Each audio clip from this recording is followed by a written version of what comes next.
Welcome to Admitted, the College Confidential podcast, your spot for talking all things college. My name is Gabby, your host for this episode. This week, we'll be talking all about college majors and career paths. I got the chance to interview Riley Chong, a College Confidential student ambassador and freshman at Vanderbilt University. Let's see what he has to say. With me today, I have Riley Chong. He is a freshman attending Vanderbilt University. Hey, Riley. Thanks for joining me today. Of Hi, I'm so excited for this. Thank you so much for having me. course. How are you today?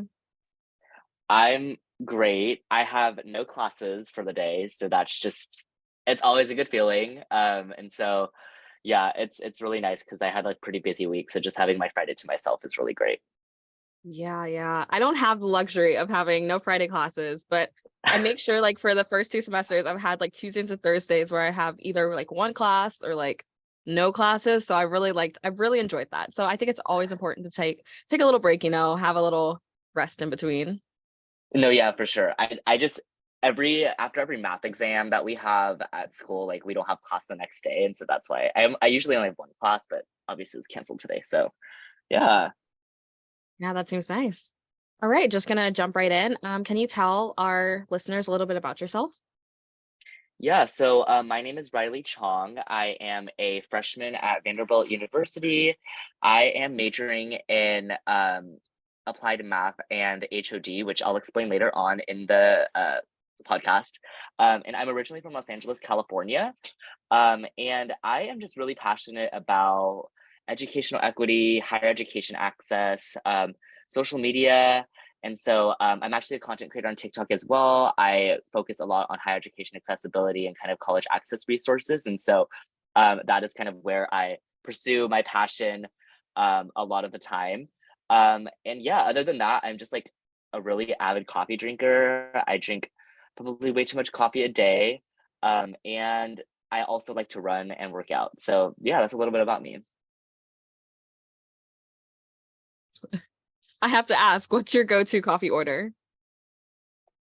Yeah, in the morning I get like a quad espresso over ice with like white mocha and cinnamon syrup and oat milk and oat milk. Can't forget the oat milk. So that's my go-to coffee order. It's kind of a lot, but I just can't function without it. Like Yeah, I see what you mean. Like going here, I was like, not really a big coffee drinker, I'll have it like here and there, but not really big. Then our school opened up like a Dunkin'. It's called our Dunk Tank. oh The my God. building it's in is called Tank and Beal, but we call it Tank. It's called our Dunk Tank. I don't think I've fallen in love with something more than Dunkin'. I had to cut myself off after winter break. I was like, listen, I No, just gotta yeah. take a break from this coffee for a minute. But I could totally see what you mean. Really, really enjoy coffee now. Not Yeah. like I need it, but really, really enjoy it now. Yeah, for sure. I'm a Starbucks girly, so through and That through. used to be me. That used to be me. And then I met Duncan. I'm just like, "Oh, I'm sorry. I just had to push you aside." Yeah, for sure. So actually, can you tell me about how you got into content creating? You mentioned that was one of your passions. Can you tell me like how you got started in that journey? Yeah, I love talking about this because it's like kind of I didn't actually start with like college access stuff like that. Like that wasn't what I built my that wasn't what I started with. Now my platform is very much built upon that, but before I didn't start like that. I actually started posting like student council president ideas. So I would like just film videos, kind of giving out ideas for student council presidents to do. And so that's how I kind of like started going viral, I guess, on TikTok. And I did not know that there was like such a demand for that, but I mean, I guess there was.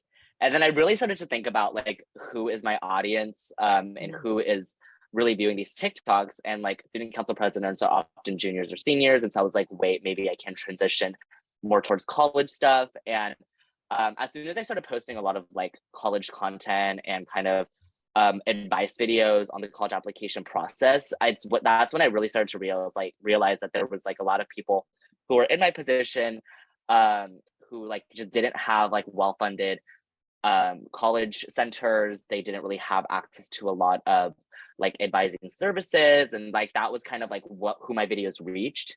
And so I just started to create more of that content, started to be like really real with my audience and like, look, this is what you should be doing. And so I really just like built my platform through that. And it's just been a really great experience to kind of see how my videos have been able to impact students and see who it's been able to reach, especially. So, yeah, that's kind of my journey there. I love that. Yeah.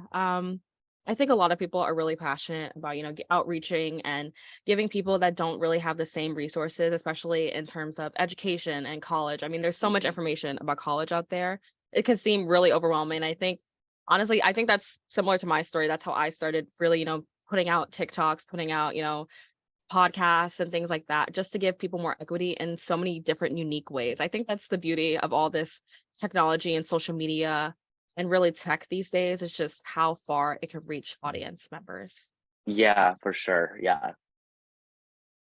So this month, College Confidential is really focusing on, deciding your majors and your careers. You mentioned that you're majoring in public health, public policy, and economics. This is definitely a mouthful. Can you elaborate a little more on this? Yeah, I definitely so that has changed since I joined College Confidential, and I'll go through how that's changed. So I applied to Vanderbilt as a public health major because at the time I was really interested in like health policy, and um, I kind of as I became more interested in health policy, I kind of took up like public policy on the side as well. And so there was a period of time where I was like a public health, public policy major. And then full 360, I like didn't want to do that anymore because I was kind of realizing the sorts of opportunities Vanderbilt has, and a lot of that happens to be in like business, economics, and things like that. And so I transitioned over to become an econ and public policy major. And then oh my goodness. After that, I was like, no, no more public policy. I was like, because there's this program at Vanderbilt, which I mentioned I would talk about, which is called HOD, Human and Organizational Development. And that's a very Vanderbilt specific program that basically focuses on the way I would like to describe it to people is how we it's basically like how we solve problems within our communities through like business, and that's like basically what the major is. And so we focus a lot on like human development, community development, and also talking a lot about like internal business structures and how we can like use businesses to further social change, things like that. And so that was kind of like a perfect blend between like public policy and business, which I became very passionate about. And that's kind of like why I got interested in the HOD program at Vanderbilt. And then, so as of right now, I'm technically still like econ HOD, economics and HOD. But as I realized that I'm really bad at statistics, I have kind of slowly transitioned over to kind of wanting to be a math major instead of statistics because I'm just like really bad at statistics. I just don't think my brain is built for that. And so the math program here at Vanderbilt is very much more like calculus, like algebra focused. And so I'm kind of like slowly transitioning over to that, especially since there's a lot less requirements for the math major than there are the economics major. And so, and also I just enjoy math a lot more. And so, yeah, as of right now, I'm thinking about doing applied math and HOD, but that is still up in the air.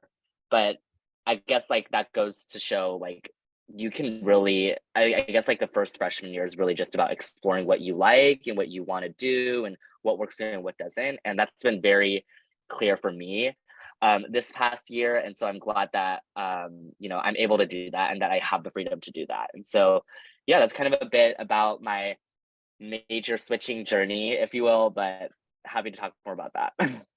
Yeah, I think that's the beauty of college, really.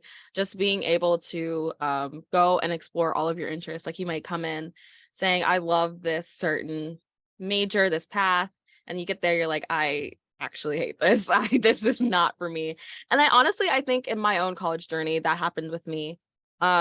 I was really dead set on neuroscience because I was like, I want to do the pre-med path, but I don't want to be in just biology. I don't know what it Yeah. is. I know pre-med's like biology and people like that doesn't make any sense. What do you mean you don't want to do biology? And I'm like, it's just not for me. I don't feel like taking all those biology classes.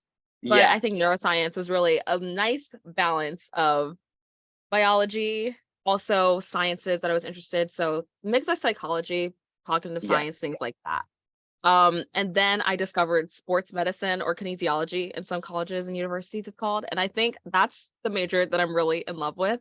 and they only have a minor here at Case Western. So it's kind of Oh, sad. okay. It's really, really sad, but I'm really excited to get involved in that. And I think that's just, discovering yourself. Like I never would have thought of sports medicine or kinesiology as something and as part of my path. So I think that's something that a lot of students can take into consideration when thinking about, their dream college or some college or university that they're really interested Yeah. in is that, things can change in like an instant. You could discover I really don't enjoy this. Like I honestly me, I cannot enjoy math. As you seem you love math a lot. I think Calc 2 right now, I'm like, I can't solve another antiderivative. It's just not for Like me. But yeah. yeah, so what career path are you thinking about taking with this major? Yeah, well, right now, I think what I really wanna go into after college is consulting. I know, so unoriginal, but, like, literally everyone at Vanderbilt ends up going into consulting after, and I'm like, rightfully so, like, we have, like, I think the beauty about college is that you also have so many opportunities to jobs after, and so, like, that's why a lot of us do go into consulting. But I think specifically right now, I want to go into like marketing consulting. Again, like I mentioned, I'm really passionate about like social media and marketing, and I have been very interested in that. And so I think as of right now, I want to go to marketing consulting. But if I do find another interest within consulting, I'm more than happy to like switch over. Just because consulting is another one of those fields that you can just kind of like explore. Like Mhm. that's why consulting is such a good industry to go into after college. And so I'm really just like really open to like where in consulting I go into. And HOD I feel like really prepares you for that.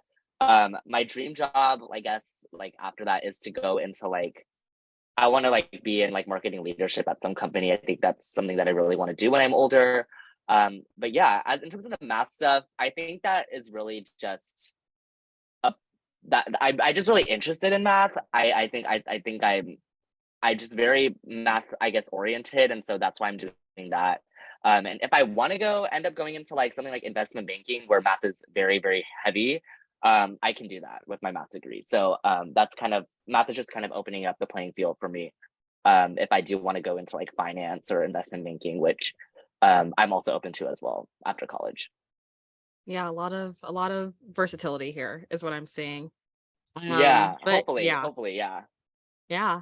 And I love how it like ties in with your passions now, the consulting. You're kind of in a way a consultant now with, your social media page and your TikTok, Yeah. advising juniors and seniors. So I think it's really nice to see how it all connects together, especially like what we start doing now connects to your career in the future. Yeah, it's kind of funny. Like the whole math major thing is like the last thing I expected because like I was actually pulled out of the accelerated pathway in middle school of the accelerated math program because my mom was like, "You can't handle this," and I was like, "Yeah, I can't." But you know, so that's why I'm saying like I never really expected myself to be interested in something like this, but like I think just the math department is so strong at Vanderbilt, and so I mean, like I want to take advantage of it, and so I think that's another reason why I'm doing it. Yeah, and, I have a lot of respect for them. Like, I have a couple friends that are math majors, and like, I have this one friend. He like reads calculus textbooks in his free time, and I'm like, you're you're I'm not amazing for that that. extreme, but It's a very rare type of person to enjoy reading the math textbook. yeah, yeah, definitely.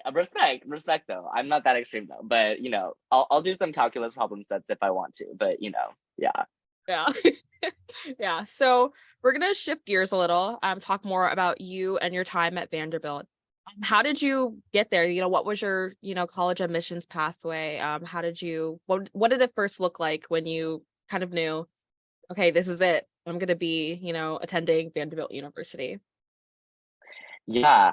Um, I think so like in terms of my timeline to get here, I really started to think about college in junior year and I knew it was something I knew for like a lot of my life I wanted to go to university, four-year university. My parents are in the public education system and so like they never really like pressured me to like go a certain pathway. Like for all they cared, I could have gone to community college or like I'm from California, obviously, so the UC system is very popular. Like they really did not care where I went. But I personally knew I wanted to go to like a private school, mid-size in a big city. But at the time that didn't really seem attainable, just again coming from my background and coming from like what the type of school I came from. Most kids went to like state schools and community college. And so a private school is kind of like, what are you even thinking? But I'm sorry. But so when the college process actually started, I applied to like a lot of schools. And I think like in short, I was getting like waitlisted by a lot. And if I did get accepted, I wasn't getting money for any from any of them. And so like financial aid was a big factor in my decision to whatever college I ended up going to. And so yeah, throughout March and February was a really stressful period just because again, I was getting accepted. I was either getting accepted and not getting any money or getting waitlisted. Mhm. And so it really started to work out for me at the very, very, very end of college application season in that like last few days of March when Vanderbilt came out and didn't really expect Vanderbilt was like I think my number two choice. Not that like I it was one of my top choices and I would have been happy with any of them. And so I didn't really expect to get in. And then I got in and like they not only accepted me but gave me enough money to go. And so it kind of just like all tied together at the very end. Like I really didn't know what I was gonna do until the day I got into Vanderbilt. Because I was actually gonna commit to like UCLA, not to take out a bunch of loans because I ended up getting financial aid, which I didn't really want to do. So really it really did work out all in the end. And I know that's like something that a lot of people say and just like throw in the air and like it really has no weight to like that statement has no weight, I feel like anymore. But I beg to differ because like it really did like work out for me at the very, very, very end. And it really only took that one school to accept me and give me the money to go for me to attend something that like I didn't even ever expect to. And so I really like tell that to people a lot. Like if you don't think it's gonna work out, don't lose hope because it really only takes one school. I know you see all these people getting into like 10 schools, like 15 schools, but like I really just like try to reassure people that it only takes one school. Like at the end of the day, you're only choosing one school. And so that's really the only thing that matters. So yeah, that's like my timeline, I guess. And since coming here, I've really loved it. Vanderbilt has like exceeded like all my expectations. Honestly, I absolutely love being able to travel back and forth from home to here, and I love the people here. I feel like Vanderbilt has like a really good like work hard, play hard balance, and also like a very non-competitive environment that I feel like you could see in like a top institution. But like since coming Definitely. here, like nobody has like ever tried to like I've never felt the sense of competition in my classes. Everyone's like super collaborative and like I think part of that comes with like Vanderbilt's emphasis on the whole idea of like community and the way they like structure their freshman first year experience. And so like I definitely think that like again it's exceeded all my expectations. I really do enjoy it here. And yeah, I think like one complaint though is like the food, but you know what? It's college. Like you can't really do much about that. But I loved it. I love my roommate. I love my friends. I love the classes, the opportunities I've been able to get here. Um, and I have no regrets. Like no regrets at all. So that's kind of how that whole thing worked out. Yeah, I love that. I think a really important thing here to stress is, you'll end up, my mom used to tell me this all the time, you end up where you're going to end up, you're where you're meant to be. And I Yes. think, in the process, I think juniors and seniors really like lose sight of that. They're really stressing about, their top choice and is this where I'm supposed to be? Why isn't things falling into place for me? Why isn't this happening for me? And I think just the main thing to remember is that you're going to end up where you're supposed to be. That might be your first choice, that might not be your first choice, but at the end of the day, it's going to be where you're meant to go Yes. and prosper and go and get that degree and go live your dream job and things like that. So I think that's really Yeah. important. I think your story really, really highlights that. Like, with, on TikTok and social media, all you see is, class of 2020, well, it's 2027 now. That's crazy to think about. Yeah. Everyone getting into their top schools and you're sitting there thinking, well, it's not working out for me. But I think a really big piece is just remembering, you know, you're gonna end up where you're supposed to end up. Yeah. And heavy on the like, even if it's not your first choice, like I think there's this like concept like misconception that like it working out for you means that you get into your job choice. Like, I don't think that like that there's no relationship between that. I think like you can learn to understand that something works out. It doesn't have to like all just like work out and you like, oh my God, it worked out for me. Like I think people like I think it's more common to like learn that it does work out if you don't end up going to like a school that is your top choice, things like that. And so like I think for a lot of my friends that was very evident too. Like they ended up not going to their top choice, but like they love their experience at whatever school they're at right now, and they learned to understand that this was what was meant to be. And so I think that's really important. That puts it a little bit more into like reality, I guess. But yeah, for sure. I think the college application journey is just so stressful. I personally had a lot of friends who like early action to a lot of schools and ED to a lot of schools and were getting into their top choices. And I was like, that was not me. I did not ED or EA anywhere. And so it was just really difficult for me to see that. And I had to wait 3 months until it all, fell into place. And so it just sometimes it takes a little bit more than more time than we expect. Yeah, definitely. And also remembering everyone's journey is different. I can also relate to the Yeah. friends EDing and EAing. Like I came from a very Yeah. competitive high school, so everyone's trying to get into Ivies, everyone's trying to get into that top choice. And I'm personally I'm too anxious to do the whole ED like Oh committing. yeah. I guess like the only commitment I did is the Posse scholarship and I ended up getting it. So it Yeah, was yeah, the commitment on absolutely. my end there. So, Yeah. but everything else I was kind of like I can't commit to you without seeing the entire deal, the entire package. And I think that's just something to remember that not everybody's journey is going to look the same. Oh, Um, absolutely. your best friend isn't gonna, do the same different pathway. I think that's funny to mention because me and my friend in like seventh grade, when we were little ambitious little seventh graders, were like, we're gonna go to the same college. We made this entire like Yeah. binder, this plan. And Oh my it's funny. God. Yeah, we signed it. It was something. Damn. And it's funny to think because we were not anywhere where we said we were going to be. Like the colleges that we're at actually weren't even on the top 50 list that we had. So it's really Damn. funny Okay. to see Yeah, yeah. where things end up and how it happens and where people go. But I think that's all a part of the college process and just, Absolutely. learning to trust it and go with the flow, really. Yeah, and it's so hard to hear that when you're in the process. Like my friend would always be my friend, oh my God, she was honestly my rock, like my best friend from home. She was like always telling me like it's all gonna work out, like just like leave it. Just like literally can't change anything after you submit it, which is so true. And she would remind me of that. And she was very like pragmatic and very like realistic with me. And she like reminded me that I just have to like let it go. And so like it was really hard to hear that when I was like really stressed out. And I can like to anybody listening who like is in this like position where you're getting that advice and feeling really like hopeless and anxious, like trust me, I was in the same position, but you don't know how your life can change in this next month or so, 1 to 2 months. Like it could change in any direction. Like really nobody knows. And so just like use that as like a symbol of hope, I guess, that like it could go anywhere you envision it to go.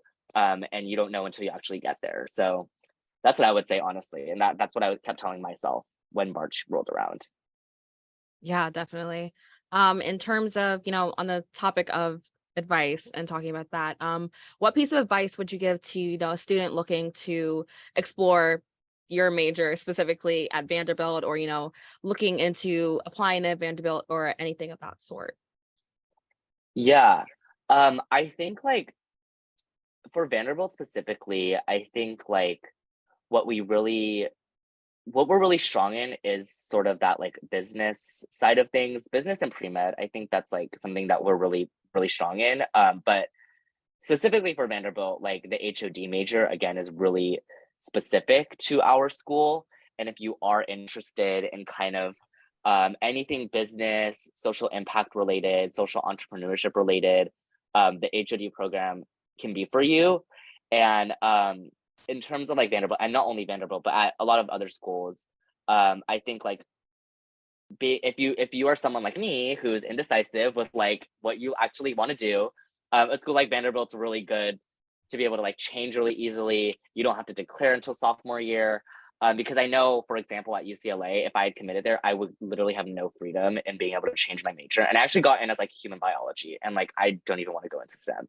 So like, why would I do that? Um, but I would not have been able to change it if I went to UCLA.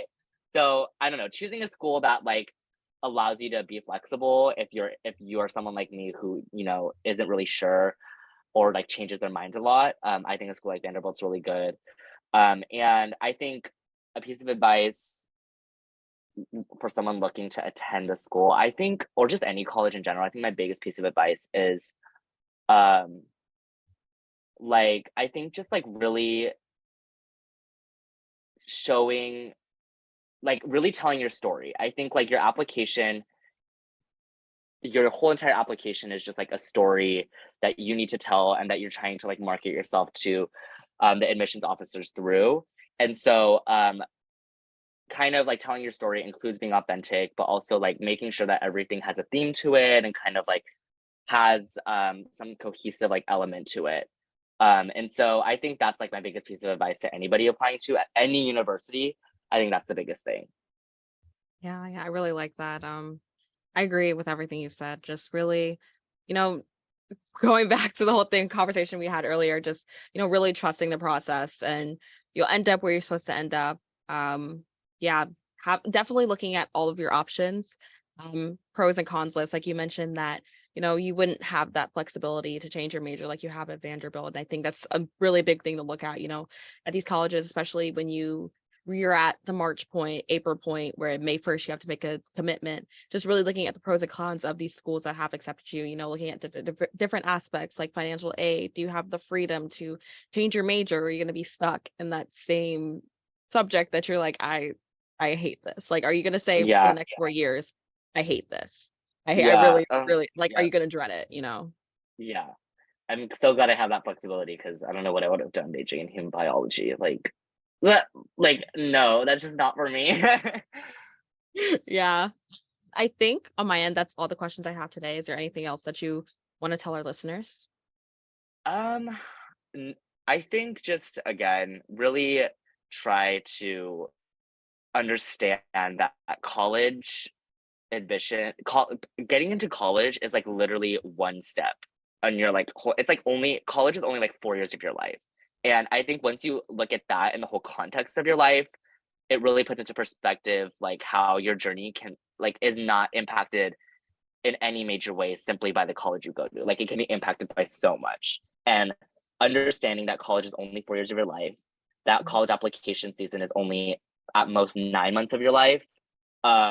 Just really thinking about that really puts it into perspective and really makes college applications seem like not the end of the world, which I feel like is a big like perception within this period of life. And so that's again easier said than done to like think about, but really just try to understand that like it's not the end all be all at all. And if you don't feel like it's the end for you, then it's not. Like there's so many other places where you can like end up. Your journey is not dictated by whatever college you go to. Like you can go to a college, end up with your dream job. Like vice versa, you could go to college you really love and not end up with the job that you wanted. Like it can go any way. And college is not a determinant of that. And so I would just say that if anyone is feeling a little bit anxious during this season. Right. Yeah, I love that. Thank you, Riley, for, having sitting down with me, having this conversation and just, giving all your words of wisdom to our listeners out there, anxious fresh or upcoming freshmen or anybody interested Yeah, in that yeah, college process. yeah. Thank you so much for having me. I really liked this. Of course. Thank you.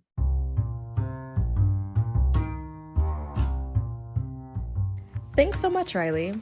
I hope you learned more about him, Vanderbilt, and how your college major can change within college and lead to your dream career. For all things college, check out the College Confidential webpage at collegeconfidential.com. We're currently highlighting our 2023 regular decision release hub. You don't want to miss it. Until next time.